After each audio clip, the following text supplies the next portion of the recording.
Hello and welcome to Priya Career Institute's English class। यह video intermediate English के लिए है और आज का टॉपिक है use of some typical adverbs part 2।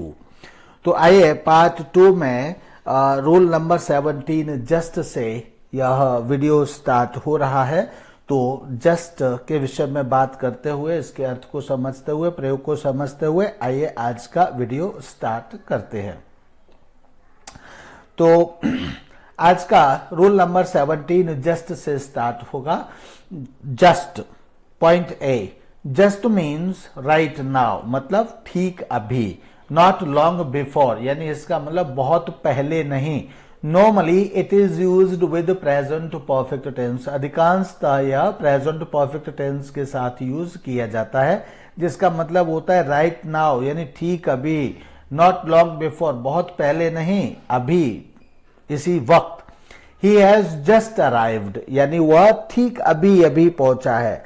I have just finished my story, यानी मैंने अपनी स्टोरी अभी अभी खत्म की है। राइट नाउ, अभी अभी मैंने खत्म की है। Simple with simple past tense also, and there it means only या बेयरली। जस्ट का प्रयोग सिंपल पास्ट टेंस के साथ भी किया जा सकता है, लेकिन जब सिंपल पास्ट टेंस के साथ जस्ट का प्रयोग किया जाता है तब इसका अर्थ होता है ओनली, केवल, बेयरली। बेयरली मतलब ओनली या बहुत मुश्किल से। ही जस्ट कॉट द ट्रेन, मतलब only he just caught the train, मतलब ही ओनली कॉट द ट्रेन, उसने केवल ट्रेन पकड़ी। ही जस्ट मैनेज्ड टू एस्केप, मतलब उसने मुश्किल से ट्रेन पकड़ी, ऐसे भी कह सकते हैं। ही जस्ट मैनेज्ड टू एस्केप, यानी वह किसी तरह भागने में, वहां से बचने में कामयाब हुआ। He just managed to escape. Point C, the meaning of point C में जस्ट का है, just has one more meaning suggesting sense of at this very moment exactly, यानी जस्ट का एक मीनिंग और भी है जो यह हमें सुझाव देता है कि एट दिस वेरी मोमेंट, यानी कि ठीक इसी वक्त। एट दिस वेरी मोमेंट यानी अभी अभी, एग्जैक्टली मतलब ठीक इसी समय।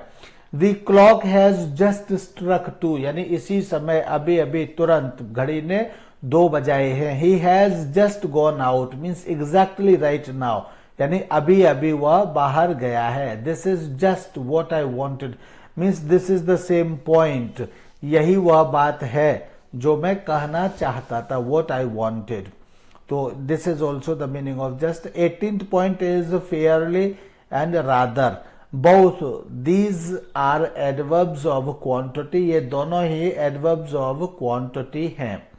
Both of these are adverbs of quantity, ये एडवर्ब्स ऑफ क्वांटिटी है। The difference between them is that, इन दोनों में अंतर यह है कि fairly has the sense of liking और अप्रिसिएशन। फेयरली में लाइकिंग और अप्रिसिएशन का सेंस होता है, यानी पसंद का और पसंद का सेंस या अर्थ होता है, और अप्रिसिएशन का, अप्रिसिएशन मतलब अप्रिसिएशन मतलब तारीफ करना, प्रशंसा, प्रशंसा करना, प्रशंसा का अर्थ होता है इसमें फेयरली में। While rather has the sense of disliking, लेकिन रादर में कहीं ना कहीं अनिच्छा यानी डिसलाइकिंग मतलब किसी चीज को पसंद नहीं करने या डिसअप्रूवल या अनुमति न देने का अर्थ या भाव होता है, यानी कि किसी चीज को आप अनिच्छा से आप करते हैं, यानी उसको आप पसंद नहीं करते, एक्सेप्ट नहीं करते, डिसअप्रूव करते आप उसको। Therefore care should be taken not to use expressions in which there may, इसलिए इस तरह का ध्यान दिया जाना चाहिए कि इस तरह के एक्सप्रेशंस हमें नहीं प्रयोग करने चाहिए जिसमें कि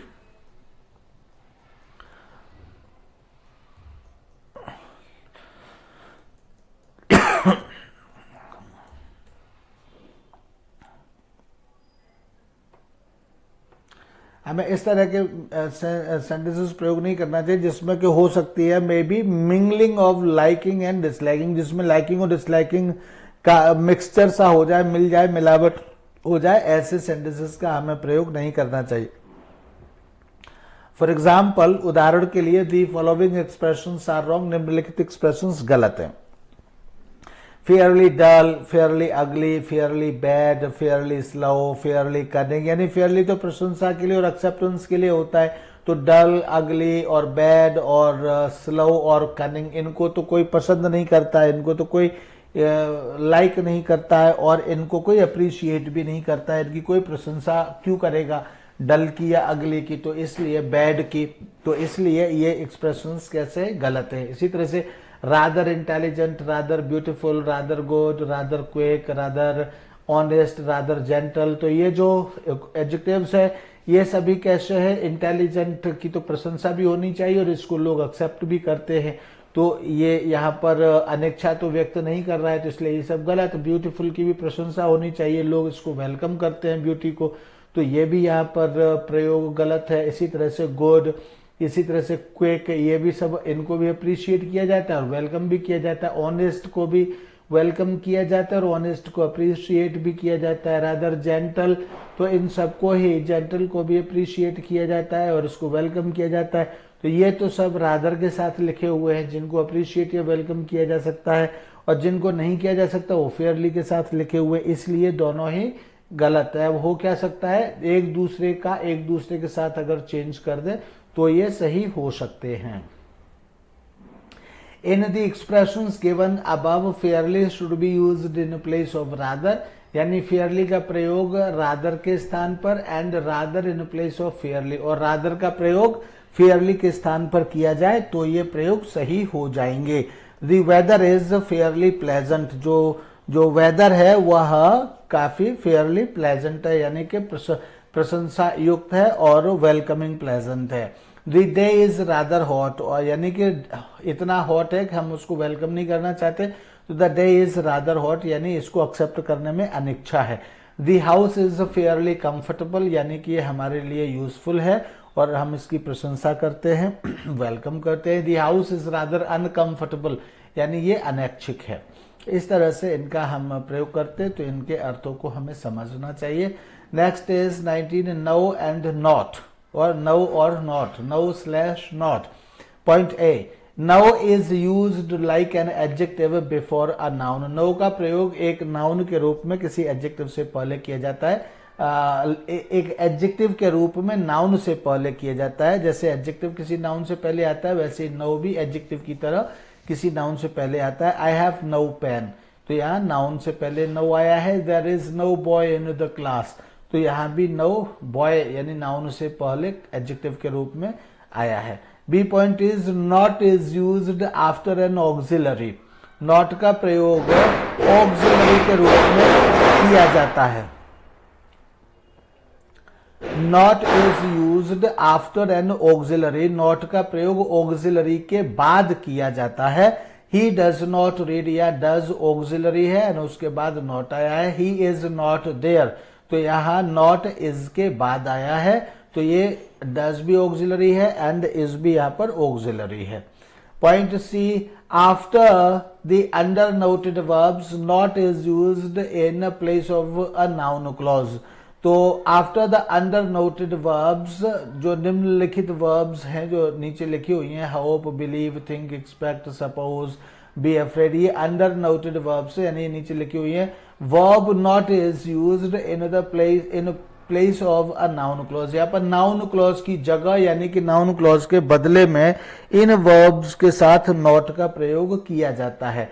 By this use the sentence becomes short also, इसके प्रयोग से या इन verbs के प्रयोग से सेंटेंस बहुत ही शॉर्ट हो जाता है। जैसे hope, believe, think, ये सभी मैंने अभी पढ़ा। Can you go there? I'm afraid not. यहाँ ये ध्यान रखें कि इस तरह के सेंटेंसेस में जो I am afraid है, I am afraid का मतलब होता है I am sorry, तो I am sorry not, I am afraid not means I am sorry not, means I am sorry that I am not going, or I cannot go there. Can you go there? I am afraid not. I am afraid not means I am sorry, I cannot go there. तो I cannot go there की पूरी की जगह क्या आ गया, केवल not आ गया, इसलिए कहा कि इस क्लॉज की जगह पूरा पूरा नॉट आ सकता है। इसी तरह से will he pass, I expect not means I think, I expect, I think in advance that he will not pass, तो that he will not pass की जगह क्या आ गया, केवल नॉट आ गया। तो इस तरह से यह पूरी क्लॉज की जगह पर आ गया, यानी इसने पूरे क्लॉज को ना लिख करके एक नॉट से ही पूरी समस्या हल हो गई। तो सेंटेंस शॉर्ट हो गया ऐसे कह सकते हैं, और क्लॉज की जगह पर ही आ गया। अगर हम यहाँ नॉट ऐसे नहीं लिखेंगे तो हो जाएगा ये, फिर हमें लिखना पड़ेगा I expect that he will not पास। मैं एक्सपेक्ट करता हूं कि वह पास नहीं होगा। यह आज मैं दीपावली के तीसरे दिन यह मैं लेसन रिकॉर्ड कर रहा हूं, और कोशिश की कि पटाखों से बच जाऊं, लेकिन फिर भी पटाखे चारों तरफ अभी चल रहे हैं। हमारे बच्चों में उत्साह है, मैं पटाखों का समर्थन भी करता हूं, और इसलिए आप भी इनका समर्थन करिए, सुनिए और समर्थन करिए पटाखों का। तो इसलिए मैं अब इसको लेसन को आगे कंटिन्यू कर रहा हूं, पटाखों की आवाज में ही मैं इसको रिकॉर्ड कर रहा हूं, ताकि आप सदैव जब तक इस लेसन को आप लोग सुने तब तक आपको दिवाली की याद आती रहे। Will he pass, I expect not means I expect और I think that he will not, तो पूरा that he will not pass, इतने पूरे सेंटेंस की जगह केवल नॉट आ रहा है। तो इस तरह से ये एक पूरे क्लॉज की जगह यूज किया जा रहा है। Is he fair, is he fair, I suppose not. तो यहाँ पर I suppose that he is not fair, तो that he is not fair पूरा एक क्लॉज कहने की जगह केवल यहाँ पर नॉट क्लॉज की जगह पर यूज हो रहा है, और सेंटेंस को शॉर्ट भी कर रहा है। तो इस तरह से नॉट एक पूरी क्लॉज की जगह पर इन, hope, believe, think, expect, suppose और बी अफ्रेड की जगह पर आ जाता है। Point D is not is also used before an infinitive और अ जेरंड, यानी जेरंड और इन्फिनेटिव से पहले भी नॉट का प्रयोग किया जाता है। I request you not to disturb me, तो ये इन्फिनेटिव से पहले नॉट आ गया। And you are wrong in not inviting me, तो यहां भी नॉट का प्रयोग हो गया नेगेटिव सेंस में। And now next point is no, not, none. तो नो, नॉट, नन का प्रयोग कैसे होता है ये अब हम नेक्स्ट पॉइंट में पढ़ते हैं। No, not and none, no, not and none के विषय में अब हम पढ़ेंगे।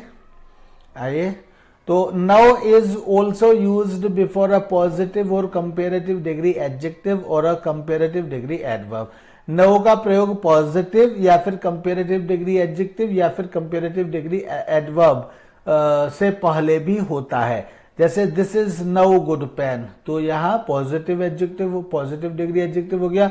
There is no better pen, तो यहाँ ये कंपेरेटिव डिग्री हो गया। And you can travel no faster by any means, तो यहाँ पर ये कंपेरेटिव डिग्री ऑफ एडवर्ब हो गया। तो comparative degree of adverb, comparative degree of adjective and positive degree of adjective से पहले नो का प्रयोग किया जाता है।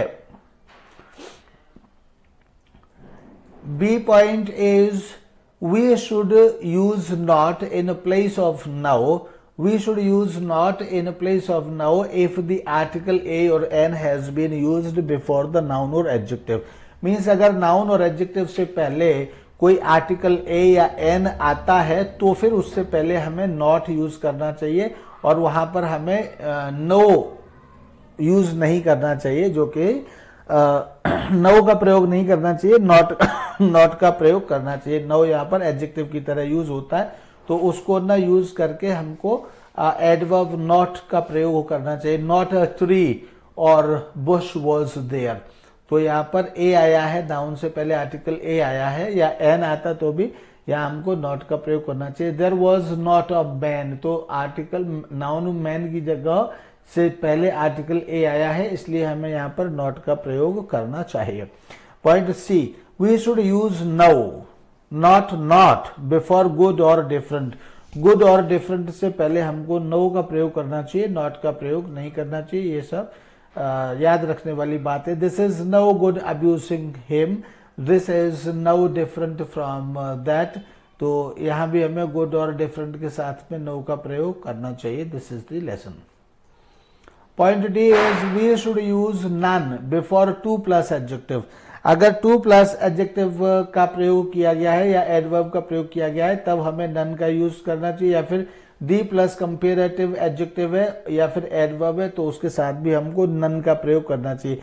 यानी नन का प्रयोग टू प्लस एडजेक्टिव या एडवर्ब से पहले होता है, या फिर दी प्लस कंपेरेटिव एडजेक्टिव या एडवर्ब हो तो उससे पहले नन का प्रयोग होता है। His behaviour towards us was none too good. तो यहाँ नन टू गुड का मतलब क्या है, मतलब बहुत अच्छा नहीं था। मीनिंग तो यहाँ नन टू गुड का मतलब नॉट वेरी गुड ही होता है, लेकिन यह इस तरह से लिखा जाता है कि नन टू गुड, इस तरह से लिखा जाता है।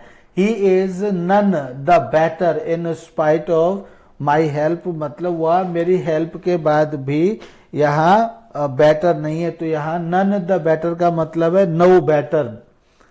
नन द बेटर का मतलब क्या है, he is no better in spite of my help. He is not better in spite of my help, इसका अर्थ मतलब यही होगा। लेकिन नन अगर दी लिखा हुआ है और कंपेरेटिव डिग्री है तो उसके साथ फिर नन का प्रयोग किया जाता है। This is the rule. 21st point is hard hardly. तो what is about hard hardly? Normally hard is an adjective but it can also be used as an adverb. normally hard तो adjective होता है लेकिन इसका प्रयोग adverb की तरह भी किया जा सकता है। as an adverb it means hard labor। एक adverb के रूप में इसका अर्थ होता है कठिन परिश्रम।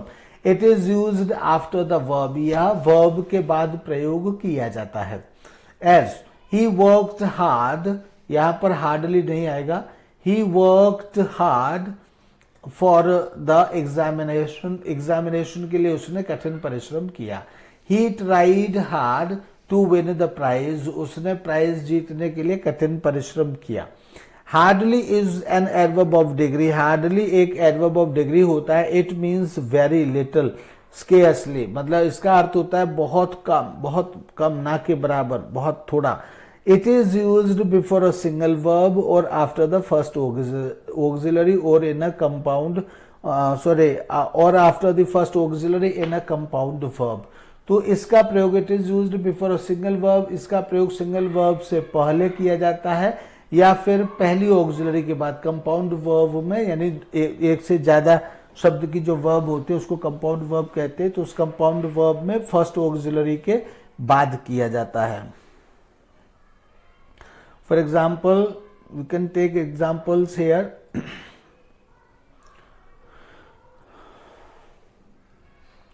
I have seen him only once and therefore hardly know what type of man he is.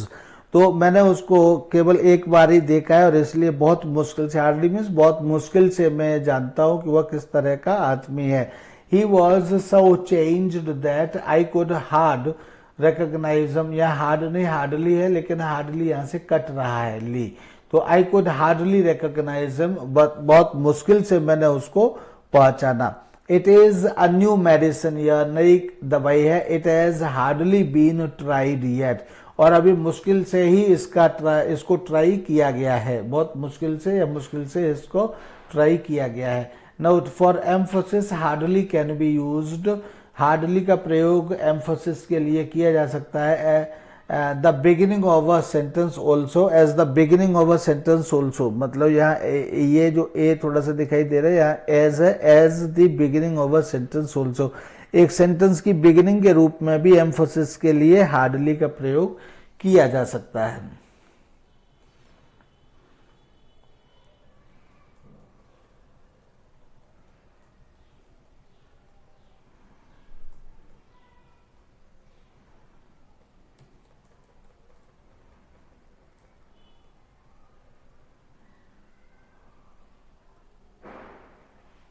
Hardly had the train stopped.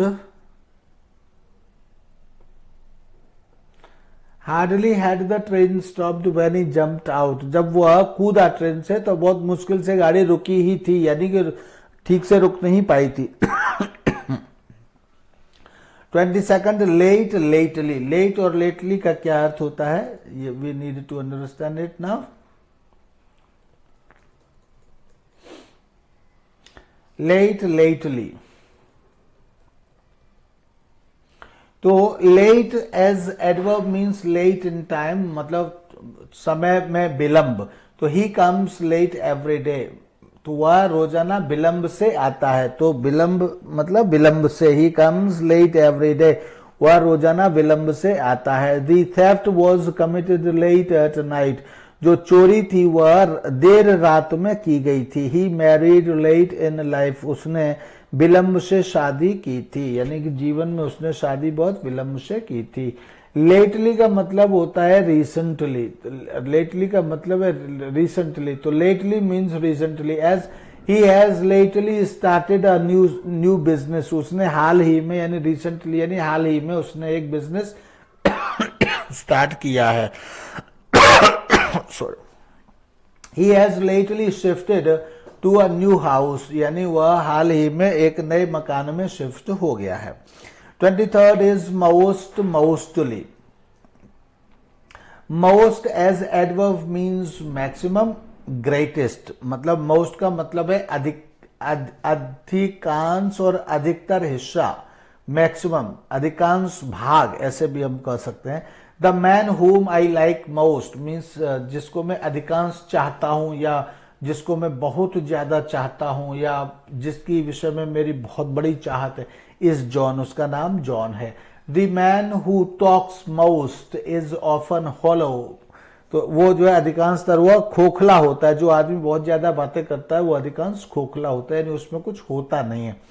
So mostly means largely, mostly का मतलब होता है लार्जली। अब यहाँ मोस्ट से आगे हम मोस्टली, मोस्टली मीन्स लार्जली, एक बहुत बड़े हिस्से में ऐसे कह सकते हैं।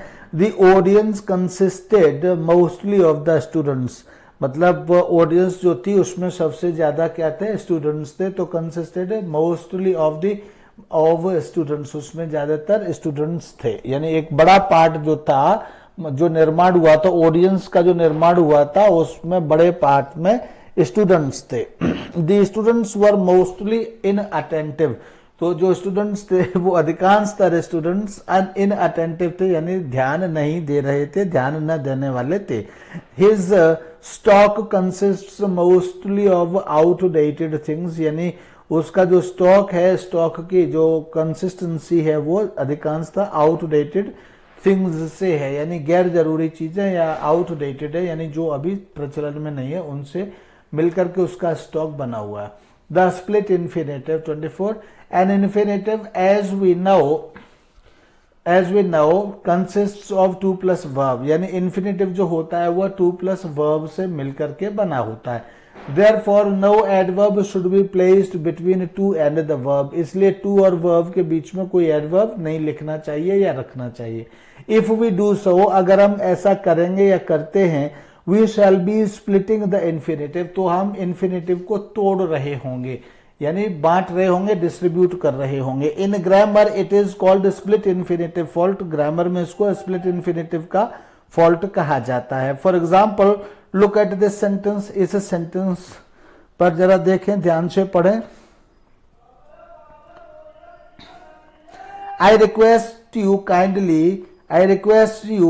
To kindly grant me leave, मैं तुमसे कृपया छुट्टी देने के लिए रिक्वेस्ट करता हूं। In this sentence kindly has been placed between to and grant, इनमें टू और ग्रांट के बीच में यहाँ काइंडली लिख दिया गया है। This is a grammatical fault, इसको हम ग्रामेटिकल फॉल्ट कहते हैं। The correct form of this sentence would be, इस सेंटेंस की जो सही फॉर्म है वह होगी I request you kindly to grant me, तो यह इसकी सही फॉर्म होगी। तो इस तरह की सही फॉर्म के साथ ही हमें इसका प्रयोग करना चाहिए।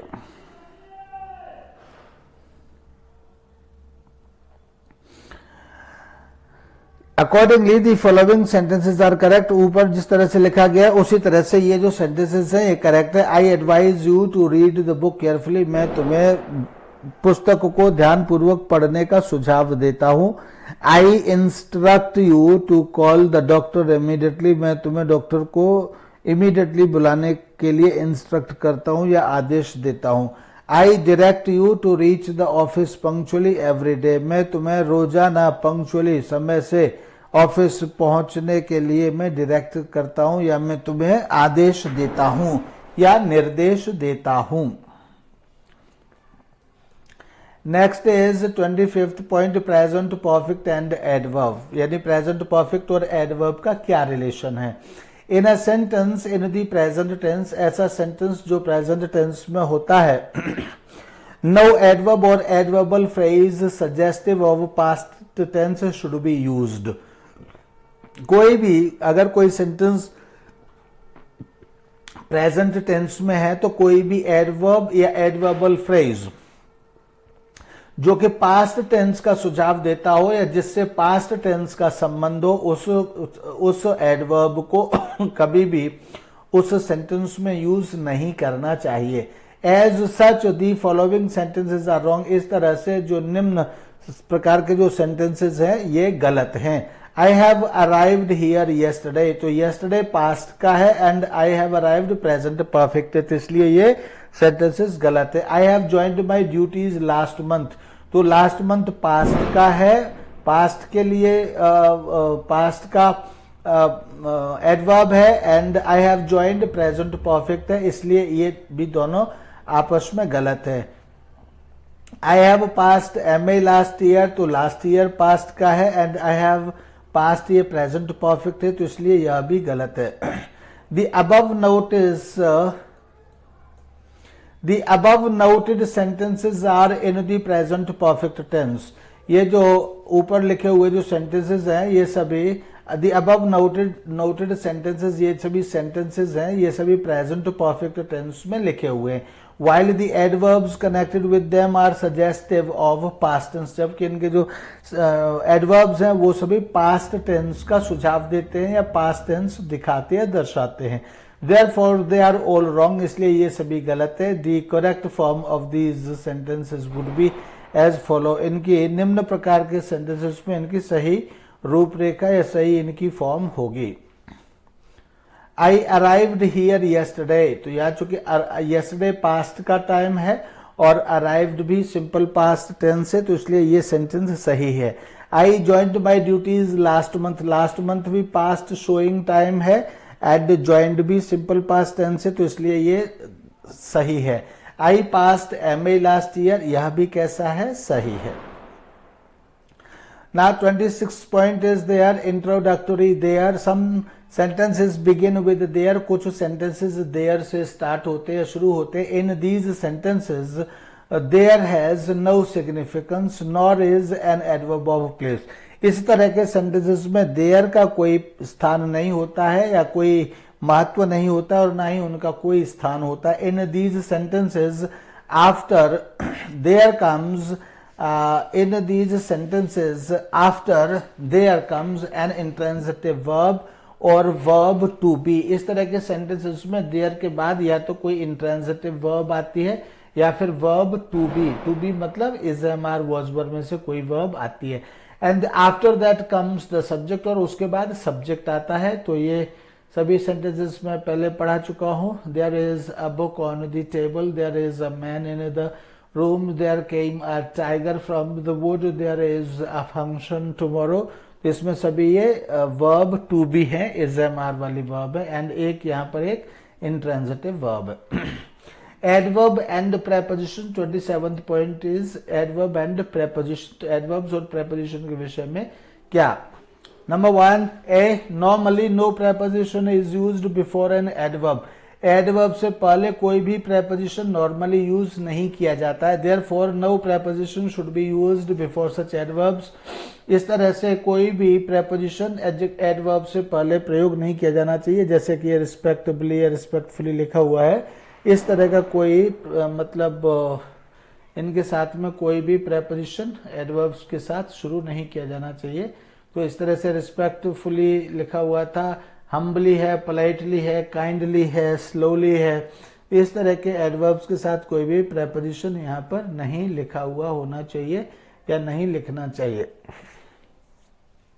Therefore the following sentences are wrong, इसलिए निम्नलिखित सेंटेंसेस सभी गलत है। With respectfully, with humbly, with politely, ये सभी सेंटेंसेस गलत है। With should be removed from all these sentences, जिन सभी सेंटेंसेस से विद शब्द को अगर हटा देंगे तो ये सभी सेंटेंसेस सही हो जाएंगे। पॉइंट बी, समटाइम्स कुछ समय सम टाइम शोइंग वर्ड्स, कभी कभी कुछ टाइम दिखाने वाले जो वर्ड्स हैं such as morning, evening, day, night, month, year, ये जो है etcetera have such qualifying words, इनके कुछ इस तरह से क्वालिफाइंग वर्ड्स हैं before them at as this, that, next, last, all etcetera. In that case no preposition is used before them. इस तरह इनसे पहले कोई भी preposition यूज नहीं किया जाता है। एक बार फिर से देख लीजिए, some time showing words such as morning, कभी कभी कुछ समय ऐसा होता है जिसमें कोई टाइम शोइंग वर्ड्स होते हैं, जैसे कि मॉर्निंग है, इवनिंग है, डे है, नाइट है, मंथ है, ईयर है, etcetera have such qualifying words before them. इनसे पहले यानी morning, evening, day, night, month, year से पहले कुछ क्वालिफाइंग वर्ड्स आ जाते हैं, जैसे ये क्वालिफाइंग वर्ड्स है, दिस है, दैट है, नेक्स्ट है, लास्ट है, ऑल है। अगर इस तरह से कोई क्वालिफाइंग वर्ड आ रहा है इस तरह से टाइम शोइंग एडवर्ब्स या वर्ड्स से पहले, in that case no preposition is used before them, तो इनसे पहले कोई preposition का प्रयोग नहीं किया जाता है। जैसे ही केम लास्ट इवनिंग, वह लास्ट इवनिंग आया। He left the next morning, he worked all day, he is coming this evening, he did not go that day. तो इनमें देखिए कहीं भी इनसे पहले preposition नहीं आया है। Point C, but if the time showing words are used with the qualifying words, लेकिन अगर time showing words are used without the qualifying words, यानी दिस, दैट, नेक्स्ट, लास्ट, इनके बिना अगर कोई टाइम शोइंग वर्ड्स यूज हो रहे हैं, proper preposition should be used before them, तब उनसे पहले प्रॉपर preposition का प्रयोग किया जाना चाहिए। I shall meet you in the evening, मैं तुम्हें शाम को मिलूंगा। तो यहाँ पर कोई क्वालिफाइंग वर्ड्स यहाँ नहीं आ रहे हैं, इसलिए यहाँ preposition in the evening, in the day, on Sunday, in the night, चूंकि इनसे पहले कोई क्वालिफाइंग वर्ड्स नहीं आ रहे हैं तो इसलिए इनसे पहले preposition यहाँ पर आ रहा है। Next point is home is normally a noun. Home जो है वह नॉर्मली एक नाउन होता है। होम ये जो वर्ड है ये नॉर्मली एक नाउन होता है, but it is also used as an adverb of place, लेकिन इसका प्रयोग एडवर्ब ऑफ प्लेस के रूप में भी किया जाता है। इन that case neither a preposition nor a relative adjective should be used before it. इस केस में जब इसको एडवर्ब ऑफ प्लेस के रूप में प्रयोग किया जाता है उस समय इसके सामने ना तो कोई preposition का प्रयोग किया जाता है और ना ही किसी रिलेटिव एडजेक्टिव यानी कि रिलेटिव एडजेक्टिव का भी प्रयोग नहीं किया जाता है। इसके आगे शुड मतलब इनके आगे नहीं प्रयोग किया जाता। As I am going home, तो यहाँ वर्ब के बाद सीधा होम एडवर्ब आ गया। दिस सेंटेंस इज करेक्ट, इस तरह से यह सेंटेंस करेक्ट है, but we can not say I am going to home. हम I am going to home हमें नहीं कहना चाहिए, और I am going my home हम ऐसे नहीं हमको कहना चाहिए। यहाँ पर यह ध्यान रखिए, हम आगे पढ़ेंगे लेकिन यहीं पर यह चीज मैं कह देता हूं, जब ये होम है, जब ये एडवर्ब ऑफ प्लेस है तब ये केवल होम है, या जब केवल होम लिखा है तब ये एडवर्ब ऑफ प्लेस है, उस समय इसके आगे कोई preposition नहीं आना चाहिए। लेकिन जब हम ऐसे लिखेंगे I am going my home, तो ये माई जो है ये हमेशा नाउन से पहले आता है।